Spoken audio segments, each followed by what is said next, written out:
Bell, and I'm not the owner, but I am the general manager of a social enterprise based out in Clondalkin that manages waste, electrical and electronic equipment, also known as WE. Bit of an unfortunate kind of that's as it is. And so we literally take anything with a plug or a battery, and we operate as a transfer.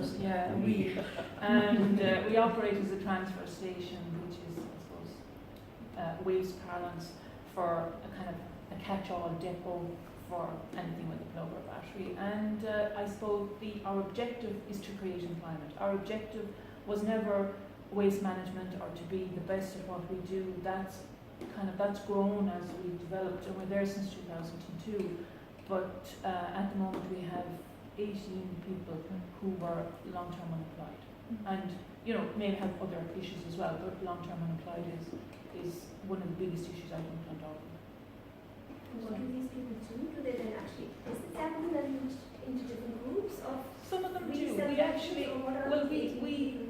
we get funding from the Department of Social Protection to create employment, and it's under a program called the Community Services Program, which we've had funding in one way or another since 2002, or partial funding since 2002, and the bias changes, and unfortunately with a lot of social enterprise, you chase the funder at times, so that what you do, sometimes you change what you do, or you adjust it to meet the funding requirements. And we're no exception to that, I suppose. We started, and it was all about creating employment. In 2002, you were on the peak of the Celtic Tiger, maybe in the midst of the Celtic Tiger, and yet you had 16 and 17% unemployment rates out in Clondalkin. You had huge dumping issues. We're there prior to any legislation that was brought in to look after electronic and electrical equipment, so the civic amenity societies weren't taking it. There was, very few places actually taking it as a waste material. So we were one of the first dedicated sites in Ireland to actually deal with the waste, and there was huge problems with dumping in Clondalkin in particular. So it was seen as a way of killing two birds with the one stone for all intents and purposes. But what we do is we offer a free service, or some of it is fee-based, but we offer a service to over 100,000 households, businesses, schools, charities. Like the whole community is offered a service to have their waste, electrical and electronic equipment recycled. And that's on an annual basis, and it's growing. We're growing about 10% year on year over for the last few years. So we have to have people to communicate. So we have leafleting teams, because it's a public service. We operate on behalf of the Department of Social Protection. We operate on behalf of the compliance team. We're partners with them, and we partner with the local authorities as well. So if there's no junk mail, we still let people know that this is a free community service that's being offered. So we need to take complete control over that, because if leafleters won't leaflet in a door that says no junk mail, so we need to be able to communicate to everybody. So we have teams to do that, teams to collect it, teams to sort through it. It's everything from your singing Christmas earrings, or your singing typing, or the birthday card that opens and sings happy birthday. So that's the smallest electronic equipment that we deal with, but right up to American fridge freezers. And I do workshops in schools occasionally as well. And one child said, and there's electric cars now, don't you? And I said, yeah, we're not going to be dealing with those anytime soon. But it's possible. It's their electrical equipment. So yeah, he was kind of ahead of the curve with that one. Take a 6-year-old. And then we disassemble the large household appliances. So that's anything that's in your kitchen or your laundry room, apart from fridge freezers, which are considered a hazardous material. And we brought a present to Etsy here tonight for inviting us, and it's down here on the table, right down at the end, and it's actually a planter that Patrick is going to get working on. It's from a tumble dryer drum. So that's one of the kind of byproducts of, we had a really lean, back in, I think it was about 2007-8, the commodity prices for metal just completely collapsed. And it was worth nothing to us. We were, had to pay margins even to get rid of it. and we started looking at even just improving our own building. And I happened to be going through the warehouse when the lads were dismantling one day. I said, God, you know, they would be fabulous planters. I only started there in 2007. I said, they look like natural containers for planting up. And lo and behold, they were. They take once you get them out of the machine, they're absolutely perfect for planting. And they're used to a wet environment, so they can be left outside, particularly the washing machine drums. And I was talking to Patrick earlier on. Yeah, just because last year we put potatoes in tyres, 2 tyres, 1 tyre and had the plant growing into another tyre and put potatoes in it. Looking at that, it's just ideal for it. And we do that with community schools, or community gardens and schools. We do In parts garden of washing. Africa and India, they then assemble the bicycle frame to that and then make a washing machine out of it. Yeah. They have no electricity. Yeah. Yeah. And the tumble dry can do the same thing, so you get Yeah. exercise in your laundry. So it's That's win-win. maybe use that for Yeah. as well. So Sorry for the intro. Yeah, so that's me, I'm sure. Dennis Lawler, I have a company online called Brown Bin Rescue, and you can see here from the products that they're compostable liners for initially using in your brown bin to allow you to use a brown bin easily. Now, not everybody can use a brown bin depending on the space they're in, so they may just want to collect it in the kitchen. So we would have this caddy we brought in from Italy, which works on the same base as your wash basket at home, that allows the air and the heat in the house to go through it. So therefore there's no odours building up. If you put food waste into a closed container, within 5 minutes as soon as you open, you create an odour. So if you cut an onion in your worktop and you put it in there, it's still an onion. It'll dissipate the same as it would if it was sitting beside you in the kitchen. But what it allows you to do then is to actually fill this bag completely. So you're getting a full 13-litre bag full of food waste, as opposed to having something at the end going, oh, I'm throwing it out because the odour was offensive rather than the bag being full.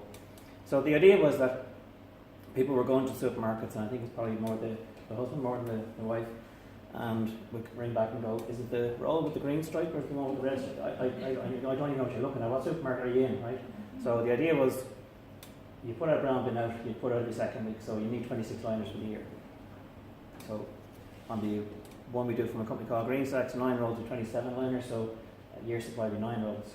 So put a price on that, you have free post and packaging, 1 click and it arrives in the door, that's it. So because as long as the system is there and doesn't break, then it's there for 12 months. And as soon as it goes low again, click and it comes again.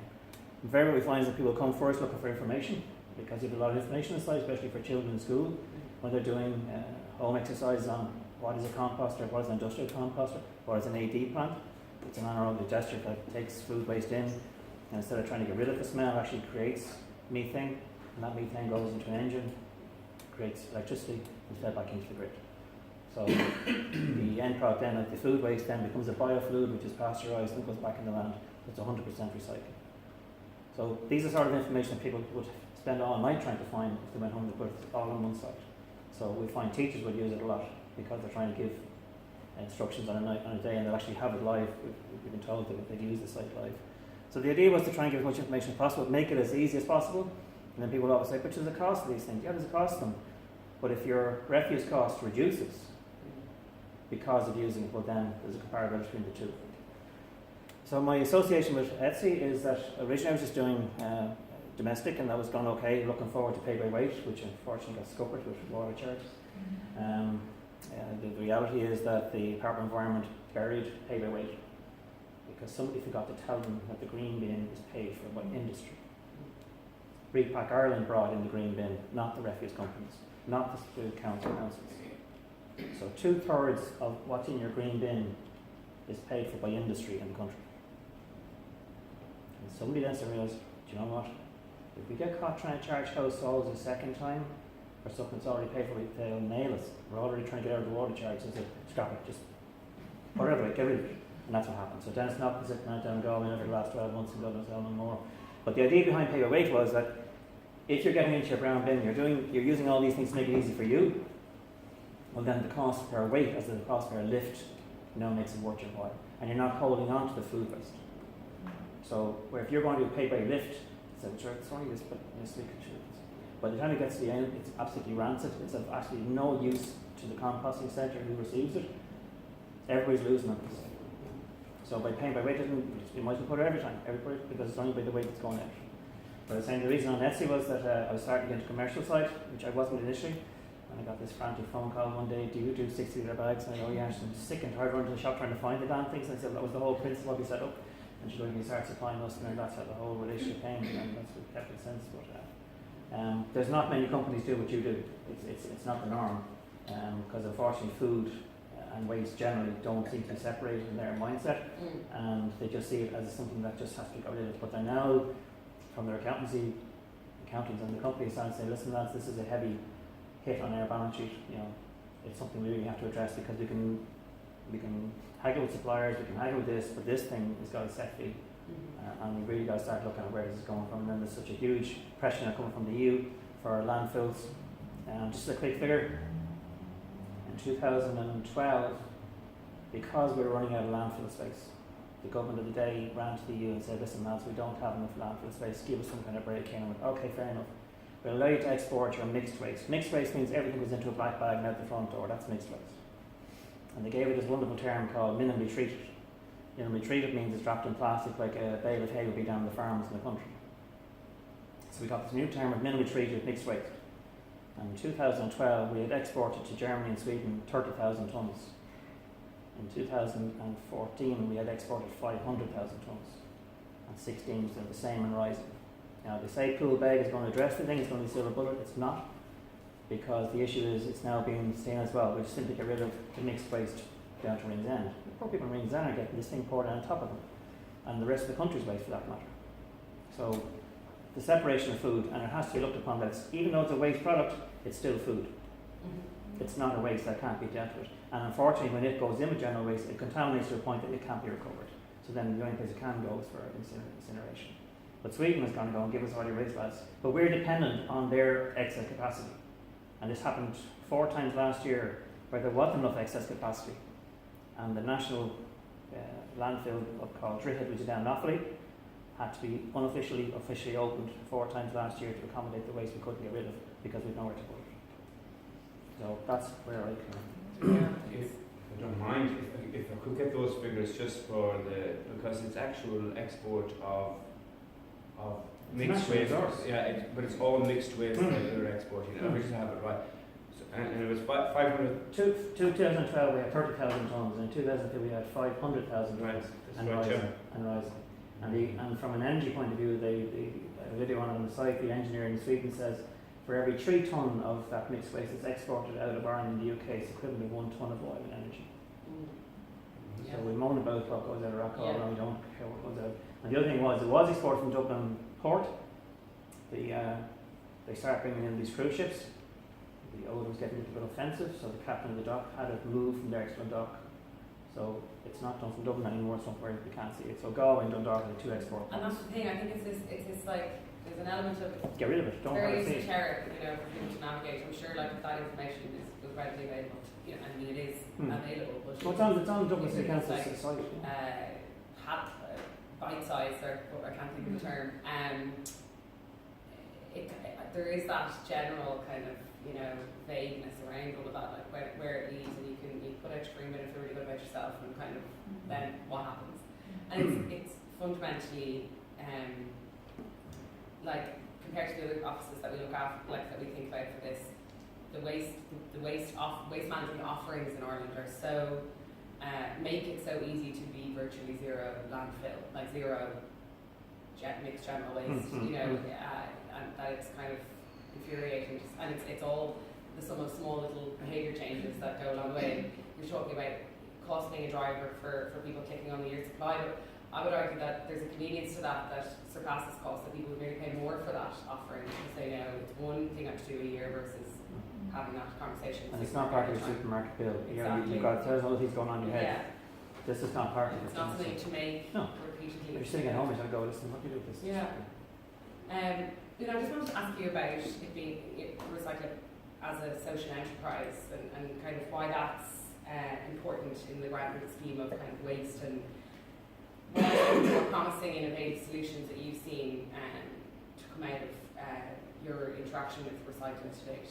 Yeah, well, I suppose the innovative engagement in terms of zero waste and waste electronics, I mean, it's obviously they're banned from landfill.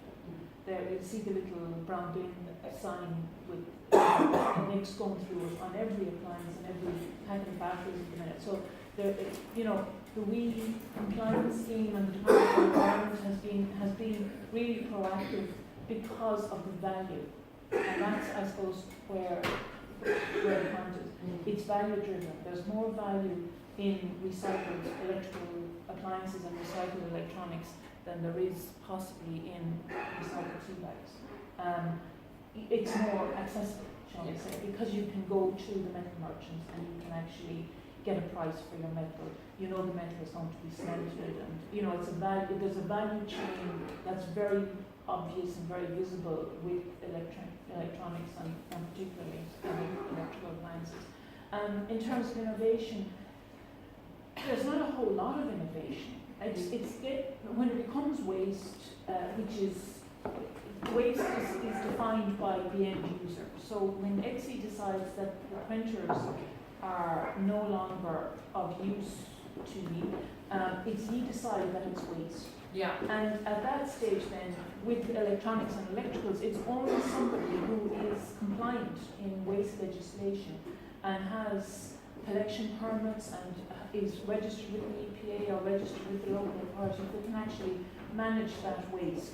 So I suppose it's about stopping it becoming waste, arresting it before it becomes waste, if that's, what you want to do with it. And definitely, if it is delegated as waste, that it's dealt with by a company that is legitimate and that has the environmental credentials to look after it. And particularly one, you need to have Weetabix certification if you're actually going to be reusing waste from now on. And it's so difficult to get into. In terms of innovation, there's a huge opening for innovation for electrics and electronics, because we effectively, this is probably one of the most innovative things to happen. And that's, really, that's not great. So do you feel like there's more barriers here? There's huge barriers. One of the biggest barriers is insurance. Right. There was a culture of repair cafes.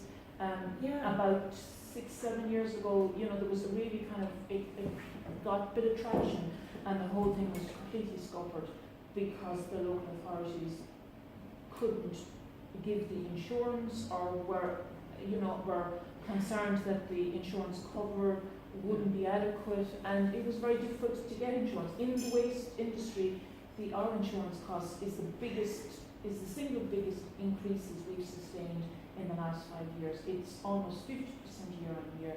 About in 2014 to 2013, we were paying for public liability now. We were paying maybe $3,000 for public liability insurance, because what we have to comply with all health and safety regulations.